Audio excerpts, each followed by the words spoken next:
Good morning, Oleg, and thanks a lot for being with us this morning. Oleg, please, can you introduce yourself? Thank you very much, Pino. It's a pleasure for me. Thank you very much for invitation, first of all. My name is Oleg. My surname is Diukhov. I'm a CEO of Netaman Repair Group. It's a shipyard. Our main activities is repair of the vessels as well as conversions. In front of us, we have now another challenge, which is the decarbonization, which, of course, also for this kind of ship owners means a lot of retrofitting, considering changing main engines, new fuels, whatever it takes to reduce fuel consumption and the emission of CO2 and greenhouse gas. So, is your shipyard ready for this kind of challenge? For decarbonization, as you probably know, lots of ship owners already started activities in this field several years ago. So we already have some experience with the renewal of main engines, with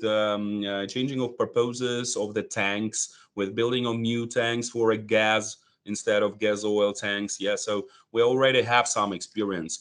And I may say that we are ready. Yeah, we want, of course, to provide the best service for our customers. So we already had some experience. So hopefully it will be gained. Thank you so much, Oleg. Thank you Thank for you. your words. Thank you. Thank you.